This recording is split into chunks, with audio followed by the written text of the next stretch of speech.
E a minha irmã estava morrendo e eu faria qualquer coisa para salvá-la. Qualquer coisa. Mas o que eu encontrei naquela casa sobre pernas de osso não foi apenas uma cura. Foi uma maldição chamada conhecimento. Muitos acreditam que a pior coisa que um homem pode carregar é a dor, a perda ou a culpa. E hoje eu sei que não. Existem verdades que foram escondidas de nós, não por crueldade, mas por pura misericórdia. Se você encontrou esse relato, talvez já tenha percebido o que o mundo lá fora ainda tenta esconder de si mesmo. O mundo inteiro é insuportável quando sentido por inteiro. Meu nome já não importa como importava antes. O que importa é que eu atravessei uma floresta que os velhos da minha região evitavam nomear depois do pôr do sol. E eu fiz isso por ela. Minha irmã se chamava Alina e era 3 anos mais nova do que eu. E havia nela uma delicadeza estranha, como se o corpo tivesse nascido leve demais para o peso do mundo. Quando éramos crianças, ela adoecia fácil. Inverno virava tosse, chuva virava febre, poeira virava falta de ar. E ainda assim, sorria com uma calma que sempre me irritou um pouco, porque parecia uma forma de coragem que eu nunca tive. Eu era o contrário, mais forte por fora, mais fraco por dentro. Quando a doença dela começou de verdade, ninguém soube dizer ao certo o nome primeiro. Vieram médicos de 2 cidades, depois de 3. Depois um homem que dizia ter visto males parecidos em soldados voltando de guerra. Depois uma benzedeira com dedos amarelados de fumo e olhos fundos de cansaço. Depois um padre que falava mais baixo do que devia, como se já não esperasse ser ouvido. Cada um deu um nome diferente, e cada nome era inútil. No início foi só cansaço. Depois a pele perdeu brilho e ficou com a palidez basta de vela acesa ao amanhecer. Depois vieram as dores nas juntas, um tremor leve nas mãos, noites de suor gelado, manchas sob a pele, uma fraqueza funda que não parecia pertencer aos músculos, mas alguma parte mais essencial do corpo. Como se minha própria vontade estivesse adoecendo junto. E a Lina começou a emagrecer, não como alguém que passa fome, mas como alguém que vai sendo gasto por dentro. Os olhos ficaram maiores, os ossos do pulso apareceram. A clavícula surgiu sobre a pele com nitidez dolorosa. Havia dias em que ela conseguia se sentar e falar comigo com a mesma doçura de sempre. Havia outros em que eu a via olhando para um ponto vazio do quarto, respirando com cuidado, como se até o ar pudesse machucá-la. O pior era a lucidez. Eu teria suportado melhor se ela enlouquecesse, se delirasse, se perdesse a consciência da própria ruína. Mas não. Ela sabia. Sabia quando o corpo piorava. Sabia quando eu mentia dizendo que havia melhorado. Sabia quando os homens que saíam do quarto conversaram em voz baixa no corredor, porque já não acreditavam em retorno. Numa noite, enquanto eu trocava o pano frio da testa dela, Helena segurou meu punho com uma força surpreendente. Os dedos estavam gelados. Não deixe que me levem para morrer rezando, ela disse. Eu tentei sorrir. Você não vai morrer. Ela fechou os olhos por um segundo, como se aquilo doesse mais do que a febre. Você sempre mentiu mal. Depois, ficou em silêncio. E por um instante eu pensei que fosse soltar meu braço, mas me apertou um pouco mais. Se houver alguma coisa além disso, me diz depois. E além disso, era a cama, o quarto, o corpo falhando, a lentidão daquele fim. Eu não respondi. Na manhã seguinte, eu fui buscar mais remédios em uma vila a meio-dia de distância. Eu voltei com ervas, frascos, receitas, promessas e a mesma sensação inútil de quem chega com baldes quando a casa já está inteira em chamas. Foi na volta que ouvi falar dela. Um velho sentado perto do mercado, tão seco e curvado, que parecia feito da mesma madeira das carroças. Me viu comprando coisas demais com dinheiro de menos. Perguntou para quem eram. Eu não queria conversa, mas havia algo nele que lembrava aquelas pessoas que já não têm motivo para mentir. Eu contei por alto. Ele ouviu, coçou a barba rala e disse: Se o que você quer é conhecimento, não procure entre os vivos. Eu pensei que fosse louco, mas ele continuou. Há uma floresta a leste do Rio Negro. Não entre nela ao cair da tarde. Não leve pão fresco. Não leve sal. E se encontrar uma casa que não deveria estar em lugar nenhum, não bata na porta como quem pede abrigo. Peça licença como quem entra num túmulo. Eu deveria ter ido embora ali. Devia ter ignorado. Eu devia ter feito o que todo homem sensato faz quando o desespero começa a parecer sabedoria. Mas o desespero tem uma astúcia própria. Ele veste qualquer loucura com a aparência de última esperança. Eu voltei para casa. Passei o dia ao lado de Alina e, naquela noite, ouvi o som dela tossindo sangue pela primeira vez. Foi pouco, e um fio escuro no pano. Mas há quantidades que já bastam. Na manhã seguinte, ela mal abriu os olhos. No fim da tarde, eu estava arrumando uma bolsa. Eu não contei a ninguém para onde eu ia, porque, no fundo, quando um homem decide procurar aquilo que não deveria existir, ele já sabe que será impedido se nomear sua intenção em voz alta. Eu levei água, uma faca, um lampião, um cobertor, um cordão que pertencia à minha mãe e um medalhão pequeno, que Alina usava no pescoço quando era menina. Eu tirei do baú sem pensar. Só mais tarde entendi que, naquele momento, eu não estava levando proteção. Eu estava levando lembranças. Como se uma parte de mim já soubesse que pisaria num lugar onde elas seriam a última coisa humana a restar. Minha floresta começou de modo comum.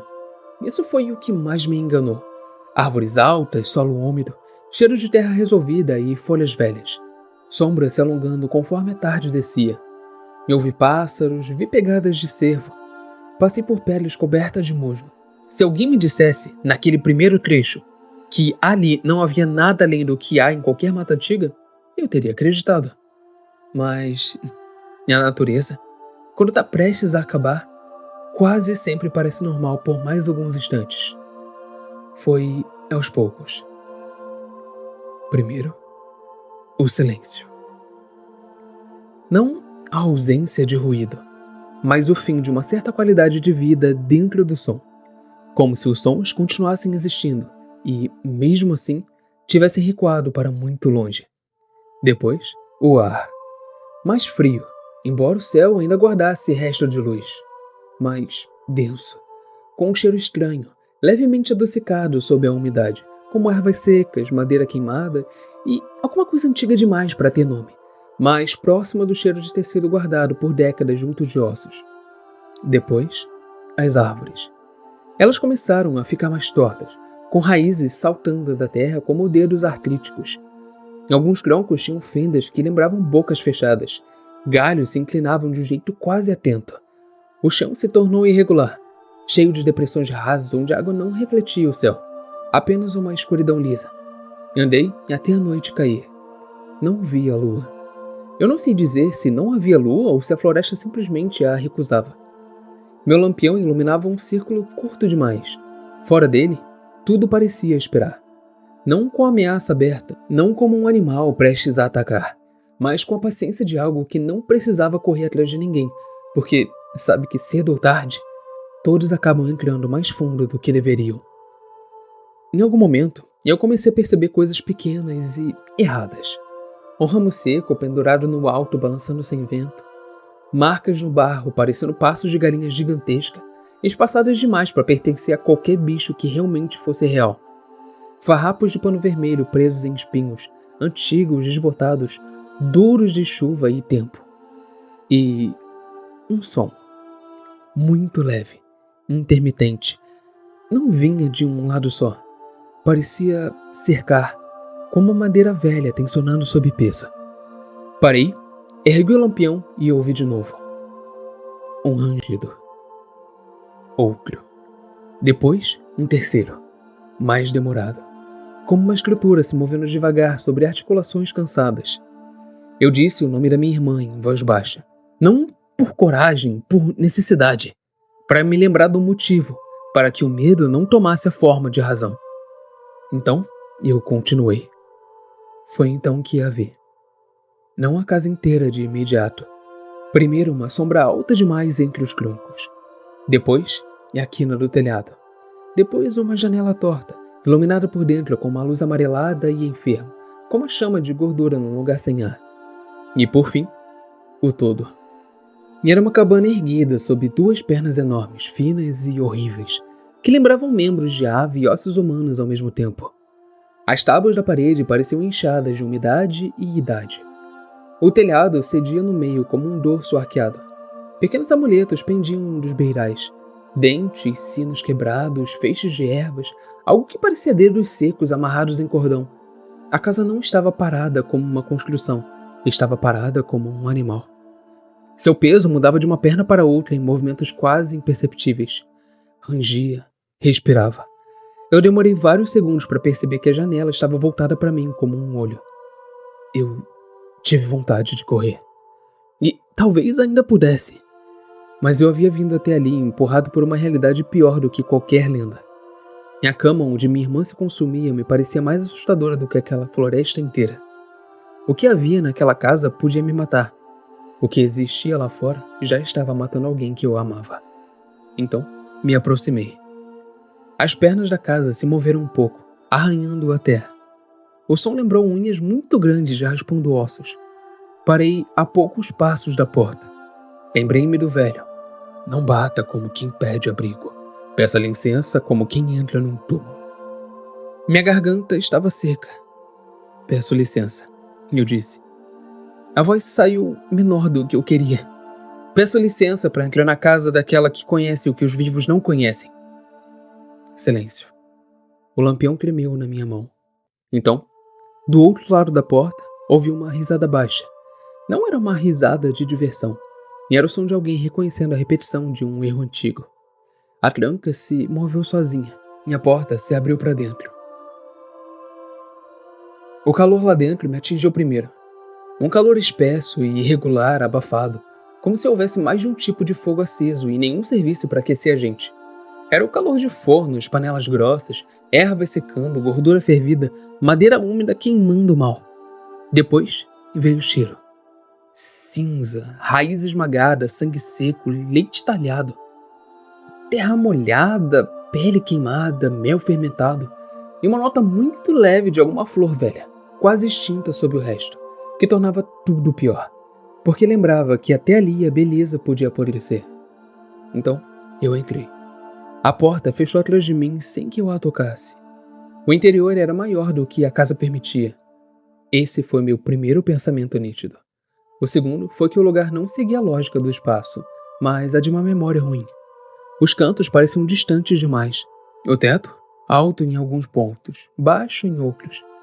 Havia vigas tortas e, penduradas nelas, secavam plantas, ossos, panos, crânios de animais pequenos, frascos de vidro escuro, colheres de madeira, chaves enferrujadas e coisas que eu preferi não identificar. Uma mesa ocupava o centro do cômodo. Tinha marcas de faca, queimaduras, manchas antigas e recentes, cera, resina, algo escuro incrustado entre as fibras. No fundo, via-se um grande forno de boca aberta, rubro por dentro, como um coração cansado ainda trabalhando. Panelas pendiam sob ele. Ao lado, prateleiras cheias de potes selados com couro ou cera. Alguns continham líquidos turvos, outros massas pálidas. Outros, pequenas formas indistintas que pareciam ter sido guardadas sem o consentimento da natureza. E ela estava ali, sentada perto do forno, de perfil, como se soubesse desde sempre o minuto exato da minha chegada e achasse desnecessário se apressar. Baba Yaga. Não era a monstruosidade grotesca que os contos simplificavam para as crianças. Não era só uma velha horrível. Era pior, porque havia nela restos de muitas coisas ao mesmo tempo. Seu corpo parecia miúdo, mas o espaço ao redor se organizava segundo sua presença. Os ombros eram estreitos, cobertos por camadas de tecido escuro, peles antigas, fios, contas, pequenas garras e talismãs. As mãos eram longas e secas, com dedos nodosos e unhas amareladas, grossas, curvas, mais parecidas com excrementos do que com partes de uma pessoa. O rosto era sulcado por rugas tão fundas que davam a impressão de ter sido esculpido pela fome, pelo inverno e pelo tempo juntos. O nariz afiado, a boca fina, mas viva de um jeito inquietante. Os olhos eram o que estragavam qualquer tentativa de chamá-la apenas de velha. Não pareciam velhos, pareciam antigos e lúcidos numa medida que ofende. eram claros, mas não de uma cor estável. A luz do forno variavam entre cinza pálido, âmbar morto e um quase branco opaco, como se carregassem um reflexo de coisas muito anteriores à minha linguagem. Ela mexia alguma coisa numa tigela sem olhar para mim. Entre. A voz era baixa e áspera, nada teatral. De algum modo, isso a tornava ainda mais insuportável. Você já entrou o bastante para não haver sentido em fingir hesitação. Eu fiquei parado. Ela ergueu os olhos. Onde está a sua doença? Eu demorei a entender. Não é minha, respondi. E é da minha irmã. Todas acabam sendo de quem ama. Ela voltou a mexer a tigela. Chegue mais perto. Seu medo está esfriando o caldo. Aproximei-me da mesa. Vi então o que havia na tigela. Não reconheci todos os ingredientes. Havia raízes escuras, pétalas negras, algum líquido espesso como sangue velho e uma substância pálida, quase leitosa, que parecia pulsar com o movimento, embora eu soubesse que aquilo era impossível. Você sabe quem eu sou, eu disse. E ela soltou um som breve pelo nariz, talvez um eco seco de riso. Não. Você sabe o que chamam de mim quando estão longe o bastante para serem covarde. Meu silêncio deve ter divertido uma parte dela. Diga então, continuou. O que veio buscar? Conhecimento, eu disse. Quero conhecimento. Baba Yaga ficou em silêncio por alguns instantes, como se não estivesse decidindo o que responder, mas medindo o tamanho da minha ignorância. Depois, pousou a colher na tigela e me encarou. É claro que quer. A voz saiu baixa, quase cansada. Vocês sempre querem. Eu respirei fundo. Eu não vim por ambição. Eu vim porque minha irmã está morrendo. Todos chegam com uma razão que lhes parece pura. E ela deu a volta na mesa devagar, o fogo do forno movendo sombras secas sobre o rosto vincado dela. É assim que o apetite se disfarça quando quer entrar numa casa antiga sem ser expulso. Não é apetite, eu disse. É desespero. Desespero também tem fome. Ela parou diante de mim. Diga-me, o que acha que está pedindo quando pede conhecimento? É uma resposta. E ela inclinou a cabeça. Não. Então, uma verdade. Menos ainda. Então o quê? Os olhos dela se estreitaram, não por raiva, mas por lucidez. Vocês chamam de conhecimento o que quase sempre é só poder com outro nome. E eu fiquei calado. E ela continuou. Dizem que o grande presente dado à sua espécie foi comer do fruto e conhecer o bem e o mal. Dizem isso como se naquele instante vocês tivessem subido, como se a boca de vocês tivesse tocado a bênção. Baba Yaga soltou um som curto pelo nariz, quase um riso sem alegria. E eu vi aquilo de outro lugar. O ar da cabana pareceu diminuir. E o que viu? Perguntei. E ela ergueu um dedo torto, como quem desenha algo invisível no escuro. Vi uma criatura pequena demais para a própria fome. Vi uma espécie recém-acordada abrir os olhos cedo demais e chamar a vertigem de iluminação. Eu vi um instante exato em que a inocência deixou de ser proteção e passou a ser tratada como humilhação. E ela se aproximou mais um pouco. A decadência de vocês não começou com a guerra, não começou com a peste, não começou com a velhice nem com a morte. Começou com um fruto. Começou no segundo em que o ser humano experimentou discernimento e concluiu, com a soberba dos recém-despertos, que saber mais o tornaria maior. E a firmeza da voz dela me atravessou. Mas conhecer o bem e o mal não era necessário? Perguntei. Não era isso que separaria o homem do animal? Não era isso uma dádiva? E ela me olhou como se eu tivesse repetido uma mentira muito antiga. Separar? Deu um passo à frente. Não, e apenas sofisticou. Eu franzi a testa. Ela continuou, cada palavra saindo como se já tivesse dito muitas vezes ao longo dos séculos, e ainda assim, nunca perdesse o veneno.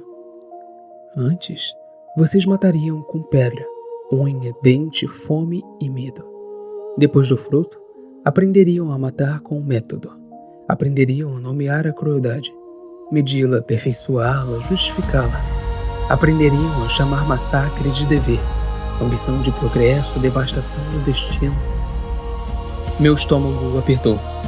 Baba Yaga ergueu os olhos para algum ponto acima da minha cabeça, como se olhasse muito além da cabana. Vocês ainda encontrariam maneiras de matar sem tocar, sem sentir o cheiro, sem ouvir o último ar saindo da garganta. Encontrariam meios de destruir cidades inteiras a uma distância segura, de transformar o fim de milhares em cálculo, em número, em fumaça no horizonte. Aprenderiam a rasgar corpos sem olhar nos olhos, a incendiar o que não conseguem amar, a ferir de tão longe que a culpa chegaria tarde demais para ser reconhecida. O fogo estalou atrás dela. Quanto mais conhecimento acumulassem, maior seria o alcance das dores que causariam, porque o saber cresceria mais rápido do que a alma, sempre mais rápido. E essa foi a verdadeira queda de vocês. Eu não consegui responder de imediato. Havia nela alguma coisa que tornava impossível saber se estava profetizando ou lembrando.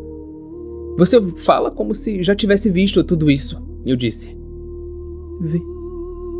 A resposta foi simples, sem ênfase, sem orgulho, só certeza. Vi o primeiro homem descobrir que podia ferir mais do que a própria fome exigia. Vi mães enterrando filhos antes que houvesse escrita suficiente para registrar seus nomes. Vi cidades nascerem do barro e depois virarem pó pelas mãos de homens que juravam servir a ordem. Vi reis morrerem cercados de ouro sem conseguir comprar uma única madrugada a mais. Vi a carne ser estudada para ser curada e para ser despedaçada. Vi o fogo virar ferramenta, depois arma, depois mensagem. Eu vi o conhecimento abrir caminhos que a compaixão não acompanhou. E ela se inclinou ligeiramente para mais perto. Vocês não ficaram mais sábios, ficaram mais capazes. Aquilo me atingiu em cheio. Então todo conhecimento é maldito? Não. Ela balançou a cabeça. Não seja infantil. Uma erva conhecida pode baixar a febre.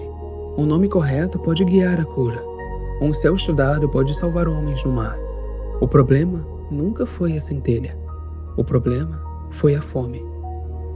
Seus dedos tocaram de leve a mesa marcada por faca.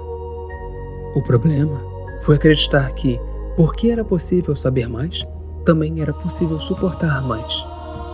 Não era. Sem conhecimento, continuaríamos cegos. Sim, ela sentiu. E, em muitas coisas, isso teria sido misericórdia. Eu engoli em seco.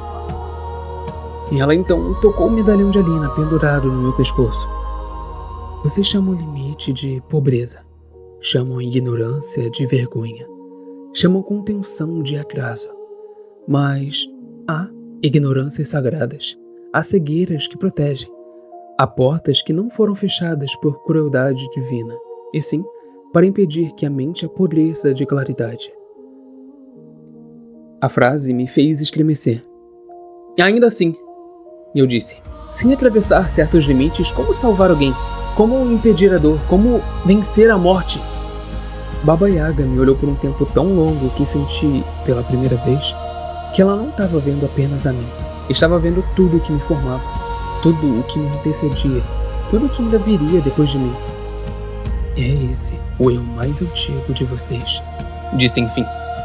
Imaginar que todo sofrimento pode ser vencido com mais entendimento. Imaginar que, se souberem o bastante, deixarão de ser frágeis. Não deixarão. O ser humano não sofre porque conhece pouco. O ser humano continua humano porque conhece pouco. Ela tocou minha testa com a ponta de um dedo frio. O mundo inteiro é insuportável quando sentido por inteiro. Eu senti um arrepio descer pelas costas. Ela retirou a mão. Vocês foram poupados da totalidade e chamaram essa poupança de castigo. A boca dela se curvou num quase sorriso, mas não via calor algum ali. Desde o fruto, é isso que fazem. Recebem uma ferida e a chamam de coroa. Eu tentei recuperar a voz. Se você conhece tudo isso, então sabe o que minha irmã tem. Sei. E sabe como salvá-la. Sei. Então me diga. Ela me observou em silêncio. Não quer que eu diga, respondeu enfim. Quer que eu abra. Não entendi de imediato, mas ela continuou. Você não veio buscar uma receita. Veio buscar uma verdade tão funda que exija da carne participação. Quer vencer a doença da sua irmã com mais do que um remédio. Quer roubar do próprio sofrimento o segredo dele. Quer conhecer, não apenas ouvir. Aquelas palavras me deixaram sem defesa, porque eram verdadeiras. Se houver um preço, eu pago, eu disse. Ela soltou um suspiro antigo, quase triste. Vocês também dizem isso cedo demais. Deu a volta em mim lentamente. Escute bem. Conhecer alguma coisa de verdade é sofrer a existência dela. Nenhum homem conhece o fogo porque ouviu arder. Conhece quando a pele abre. Nenhuma mãe conhece a perda porque ouviu falar da morte. Conhece quando o nome amado continua inteiro, mas já não encontra corpo onde pousar. E nenhum ser humano conhece o mundo enquanto ele lhe cabe em histórias pequenas. Só começa a conhecer quando o mundo entra. E ela parou às minhas costas. Você conhecerá doenças e as sentirá. Conhecerá prazeres e será atravessado por eles.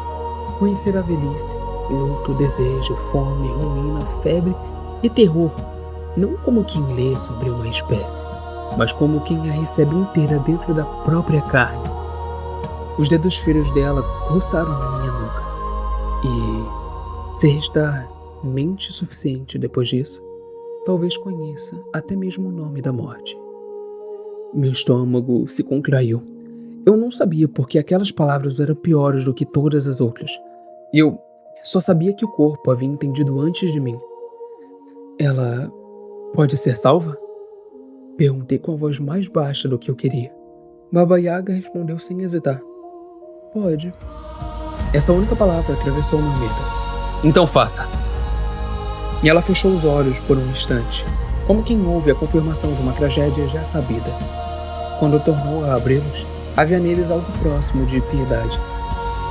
Vocês sobrevivem porque são limitados, porque não sabem de tudo, porque não sentem tudo, porque não carregam em si o peso completo daquilo que chamam de realidade. E ela se inclinou até que seu rosto ficasse perto do meu. O limite não é a humilhação da espécie, é a misericórdia dada a ela. Ultrapasse isso, e o que sobra deixa de ser humano no mesmo instante. E eu pensei em Alina torcendo sangue. E eu pensei na cabeça dela virando no travesseiro para esconder a dor de mim. Eu pensei no que veria se voltasse sem nada. Então, eu disse firmemente. Mesmo assim, faça. E ela permaneceu imóvel por alguns segundos. Depois, assentiu devagar. Então, sente-se. E venha aprender por que certas portas foram fechadas desde o princípio.